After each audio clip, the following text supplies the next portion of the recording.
तो दोस्तों स्वागत है एक बार फिर से आपकी अपनी class English with Sachin sir. आज की क्लास में डिस्कस करने वाले हैं क्लोज टेस्ट को कैसे कम समय में सॉल्व करें।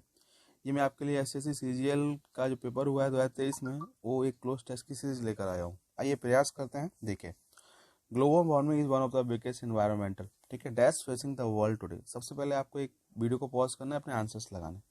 देखो, एक बात ध्यान रखना, आंसर्स लगाने के लिए आपको जो वोकैब लिखा हुआ कंसिक्वेंसेस, चैलेंजेस, बेनिफिट, अपोजिट, इनके मतलब पता होना बहुत जरूरी है। अपना आंसर आपने लगा लिया होगा। अब देखो मैं आपको बता दूं, कंसिक्वेंसेस का मतलब क्या होता है, परिणाम। चैलेंज का मतलब चुनौतियां, ये हमें पूरा वोकैब लिखा हुआ है। कंसिक्वेंसेस का मतलब क्या होता है, आपके सामने लिखा हुआ है, चुनौतियां हैं। चैलेंजेस मतलब चुनौती, सॉरी, कंसिक्वेंसेस का मतलब नतीजे, चैलेंजेस का मतलब चुनौती, बेनिफिट, फायदे, अपॉर्चुनिटी, अवसर। तो आपको अब ये देखना है कि जो आपने अभी चर्चा की है कि ग्लोबल वार्मिंग क्या है, कोई परिणाम है क्या, बेनिफिट है, अपॉर्चुनिटी नहीं, ये चैलेंजेस है, क्या है, चुनौती है हमारे लिए और सबके लिए। ठीक है, तो इसका करेक्ट आंसर क्या हो जाएगा, ऑप्शन बी। इस तरह से आपको आंसर लगाना है। नेक्स्ट देखिएगा। Okay, so primary cause of global warming is the, book क्या है बताइए, इज द क्या, कंडक्शन, एब्जॉर्प्शन, रिफ्लेक्शन, एमिशन। फिर आपको वो कैब देखना है, तो वो कैब आपका अच्छा होना बहुत जरूरी है। अब देखो, कंडक्शन का मतलब क्या होता है, हीट का ट्रांसफर होना। एब्जॉर्प्शन का मतलब क्या होता है, रिफ्लेक्शन का मतलब क्या होता है। अब देखिएगा, कंडक्शन का मतलब पास द हीट, है ना। अवशोषण करना, रिफ्लेक्शन प्रतिबिंब, और इमिशन मतलब फैलाव। तो ग्लोबल वार्मिंग का क्या हो रहा है, फैलाव हो रहा है। क्या हो रहा है, फैलाव हो रहा है। तो करेक्ट आंसर होगा हमारा ऑप्शन 4। आई होप आपने आंसर लगाया होगा। मैं आपको वोकैब भी साथ साथ में इसीलिए दे रहा हूँ कि मेरे बच्चों को दिक्कत ना आए। ओके, तो इसका करेक्ट आंसर क्या होगा, ऑप्शन 4 इज एमिशन। ठीक है, तो primary cause of global warming is the emission of the greenhouse gases such as carbon. अब वो किस फॉर्म में होंगे, carbon dioxide, methane into atmosphere. These gases trap heat from the sun. और ये क्या करती है, ट्रैप करती है हीट को, किससे, सन से, वापस नहीं जाने देती, कॉजिंग द अर्थ। और इससे क्या होता है, अर्थ का टेम्परेचर बढ़ जाता है। ऑलराइट, अब अर्थ का टेम्परेचर बढ़ेगा तब क्या होगा भैया बताओ, क्या होगा, न्यूट्रल हो जाएगा, नेगेटिव हो जाएगा, पॉजिटिव हो जाएगा, नेग्लिजिबल हो जाएगा। अब बताओ, तो अब जब जब अर्थ का टेम्परेचर बढ़ेगा तो इफेक्ट ऑफ ग्लोबल वार्मिंग क्या होगा, न्यूट्रल, नेगेटिव, पॉजिटिव, नेग्लिजिबल। अब देखो ये मीनिंग आपके लिए, न्यूट्रल का मतलब होता है not supporting other side, neutral होना जीरो। ठीक है, पॉजिटिव होगा नहीं, नगण्य होगा नहीं, क्या होगा, नेगेटिव हो जाएगा। अब देखो आपके सामने वोकैब आ गई तो आपके लिए आंसर लगाना कितना इजी हो गया। तो करेक्ट आंसर क्या हो जाएगा, negative. The negative effect of global warming are widespread. वो क्या होगा, वाइड स्प्रेड हो जाएगा, फैलेगा। And include more frequent and severe weather event. इससे क्या होगा, जो वेदर है ना, उसकी कहीं बारिश हो रही है, कभी बहुत तेज धूप हो रही है। गर्मी में बारिश नहीं, गर्मी में क्या हो रहा है, कुछ नहीं हो रहा।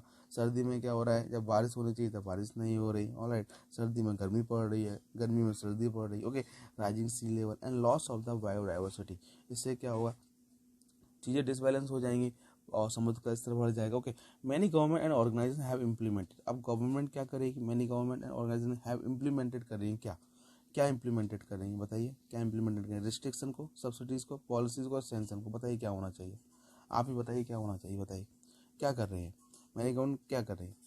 अब देखो, रिस्ट्रिक्शन का मतलब क्या होता है, सैंक्शन का मतलब क्या होता है, ये आपको पता होना चाहिए। अब सब्सिडीज तो आंसर होगा नहीं। अब रिस्ट्रिक्शन का मतलब प्रतिबंध होता है, ठीक है, सैंक्शन का मतलब प्रतिबंध होता है और मंजूर होता है, तो ये दोनों आंसर तो होंगे नहीं। अब बता सब्सिडी, सब्सिडी भी नहीं होगा। ठीक है, आप बताओ, ये तीन ऑप्शन आपके कट गए। अब करेक्ट आंसर क्या होगा, पॉलिसीज।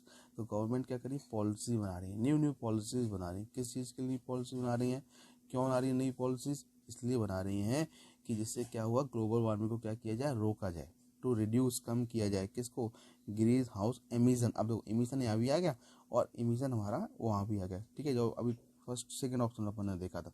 आप अगर क्लोज टेस्ट को जल्दी रीड करोगे तो आपको यहाँ भी फायदा हो जाएगा। ऑलराइट, ठीक, हालांकि इंडिविजुअल कैन प्ले, और कहना क्या चाह रहे हैं आप, एक एक कंट्री इंडिविजुअली प्ले कर सकती है रोल, क्या करने में, अब क्या करने में बताओ, क्या होना चाहिए।